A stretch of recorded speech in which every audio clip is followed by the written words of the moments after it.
Hello students, my self Harsh from break institute. और हमने start किया हुआ है मॉलिक्यूलर बेसिस ऑफ इनहेरिटेंस, जिसमें हम डीएनए के बारे में पढ़ रहे हैं। डीएनए की अपग्रेड्स, डीएनए की डिस्कवरी, डीएनए कहाँ कहाँ पे प्रेजेंट होता है, ये हमने अपनी प्रीवियस वीडियो में किया था। From today onwards we will do structure of DNA.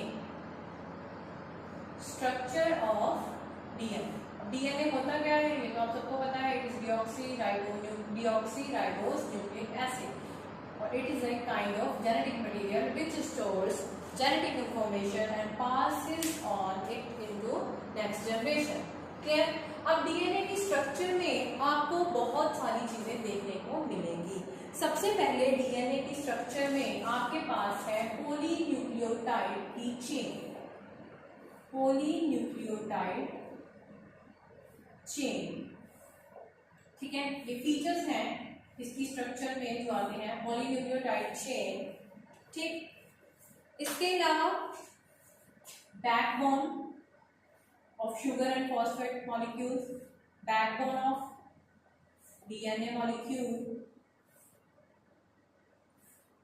ठीक, इसके बाद anti parallel nature of the duplex. तो ये मॉडल जो है, इसकी स्ट्रक्चर का मॉडल बेस है इसको बोलते हैं DNA helix duplex double helix model of DNA. ठीक है, anti parallel nature of strands, polarity. तो पहले हम ये वाले फीचर्स डिस्कस करेंगे, उसके बाद आगे। ठीक है, first of all polynucleotide chain. Polynucleotide chain की अगर बात करें तो सबसे पहले आपको पता होना चाहिए what is nucleotide and what is nucleoside. What is nucleotide and what is nucleoside. तो सबसे पहले न्यूक्लियोटाइड, ये एक पॉलीमर है जिसमें शुगर, फॉस्फेट और कोई नाइट्रोजीनस बेस, कोई भी नाइट्रोजीनस बेस लगा हो। ठीक है जी, तो जब ये तीनों मॉलिक्यूल एक साथ लगे होंगे तो ये मैंने यहां पे ड्रॉ किया हुआ है nitrogenous base. This is phosphate group, this is sugar molecule and this is nitrogenous base. इसमें से नाइट्रोजीनस बेस हम फर्दर ऑन करेंगे, ये दो तरह के होंगे हमारे पास, प्यूरिन्स एंड पिरिमिडिन्स। ये हमारे पास दो तरह से है, purines and pyrimidines. Clear? Sugar, phosphate, nitrogenous base, जब ये तीनों एक साथ आ जाएंगे तो this molecule will be A nucleotide. ये क्या हो जाएगा हमारा एक nucleotide. Clear?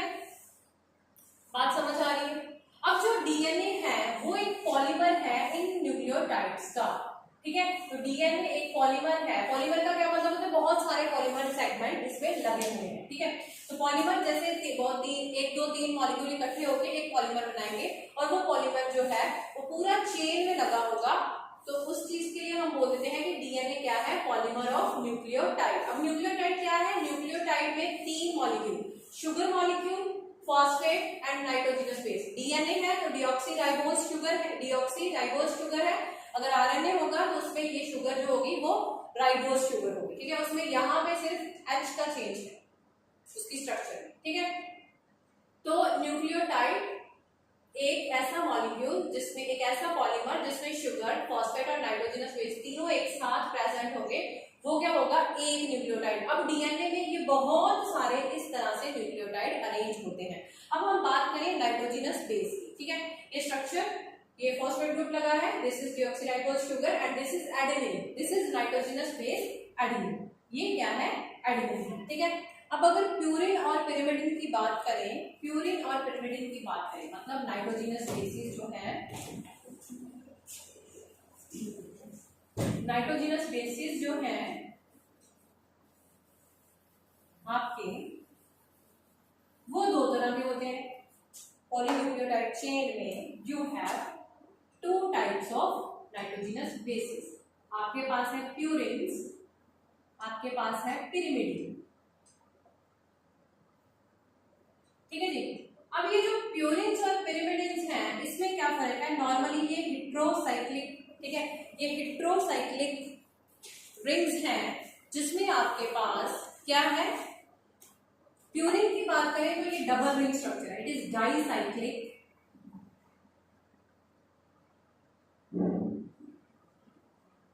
molecule having nitrogen atom at 1, 3rd, 5th and 7th position. Clear? तो नाइट्रोजनस बेस बेसिकली होता क्या है आपका, nitrogenous base molecule is a molecule that contain nitrogen and has chemical properties of base, उसको हम बोलते हैं nitrogenous base. ये दो तरह का है आपके पास, this is purine and type of pyrimidine. Clear? अब ये जो प्यूरिन है, प्यूरिन में दो रिंग मॉलिक्यूल आते हैं, अभी हमने एडेनिन बनाया हुआ था तो यहाँ पे दो रिंग्स थी, तो वो प्यूरिन में आता है, ठीक है। तो this is dicyclic molecule having nitrogen atom at 1st, 3rd, 5th and 7th position. Clear? इसमें आपके आते हैं एडेनिन एंड ग्वानिन। एडेनिन और ग्वानिन आपके क्या है, प्यूरिन्स। क्लियर? पिरिमिडिन्स की बात कर ले, it is a monocyclic molecule, single ring है इसमें, ठीक, और 1st and 3rd position nitrogen atom present,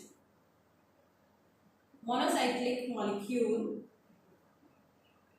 monocyclic having nitrogen atom at 1st and 3rd position।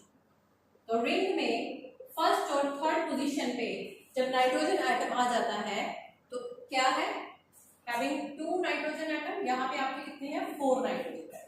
Clear? Pyrimidines में आपके पास आते हैं साइटोसिन,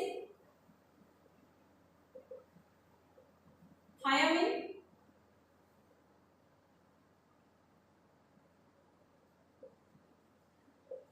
एंड यूरासिल। यूरासिल जो होता है वो आरएनए में प्रेजेंट होता है, डीएनए में यूरासिल नहीं होता। डीएनए में सिर्फ प्यूरिन और पिरिमिडिन में एडेनिन, ग्वानिन, साइटोसिन, थायामिन और यूरासिल प्रेजेंट है। क्लियर? बात समझ आ गई? तो this is nitrogenous base.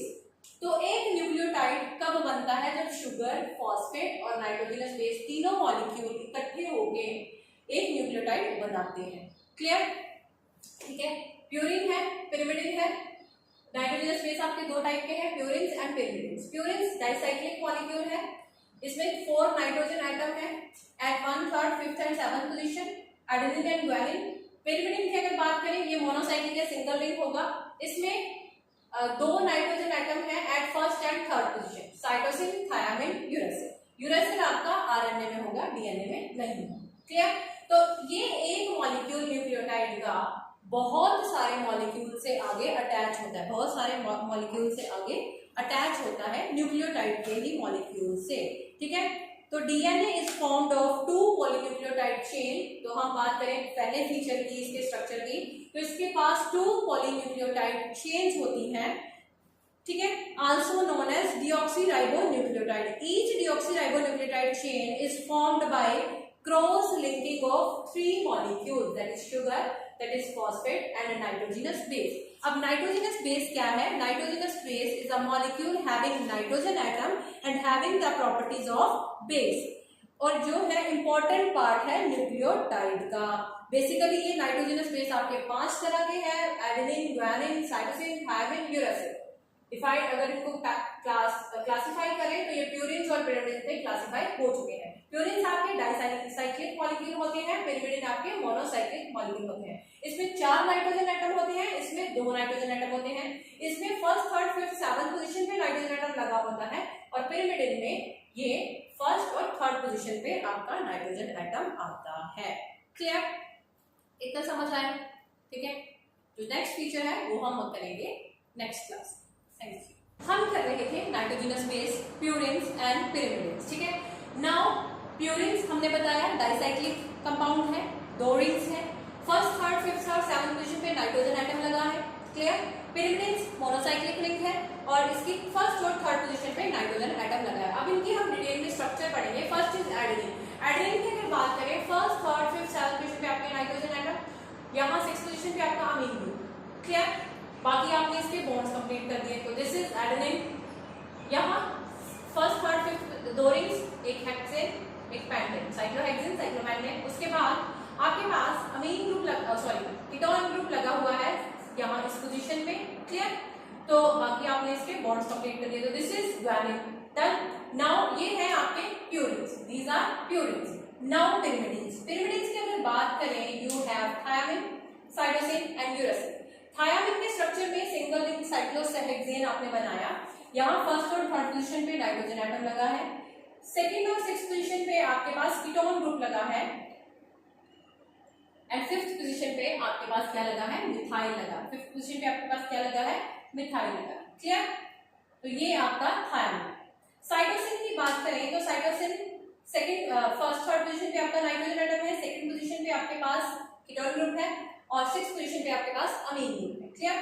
This is cytosine. बाकी आप इसके कार्बन के बॉन्ड्स कंप्लीट करने के लिए डबल बॉन्ड्स लगा रहे हो। यूरासिल में सिमिलर टू थायामिन, सेकंड और सिक्स्थ पोजीशन पे आपके पास क्या है, कीटोन ग्रुप है, लेकिन यहाँ पे थायामिन में आपके पास मिथाइल ग्रुप था, लेकिन यूरासिल में आपके पास यहाँ मिथाइल ग्रुप नहीं। यही इसका बस डिफरेंस है। और आरएनए की अगर बात करें तो वहां पे फिर थायामिन नहीं होता, साइटोसिन और यूरासिल काम करते हैं, क्लियर। तो this is structure of nitrogenous bases, purines and pyrimidine, adenine, guanine, cytosine, uracil and thiamine. अब अगर बात करें, हमने कल की प्रीवियस वीडियो में किया था चार्गर फ्रूट्स, उसने बोला था एडेनिन का जितना अमाउंट होगा उतना ही अमाउंट कितना होगा थायामिन का, जितना अमाउंट ग्वानिन का होगा उतना ही अमाउंट होगा साइटोसिन, क्लियर। तो ये चीज क्या है कि जो प्यूरिन्स हैं वो उस स्ट्रैंड के, हमने बोला डीएनए के पास दो स्ट्रैंड होते हैं, तो डीएनए के दो स्ट्रैंड्स में एडेनिन हमेशा, प्यूरिन हमेशा पिरिमिडिन के साथ बॉन्डिंग करता है, ग्वानिन हमेशा साइटोसिन के साथ बॉन्डिंग करता है, क्लियर। तो ये चीज हम अपनी नेक्स्ट क्लास में करेंगे। Thank you.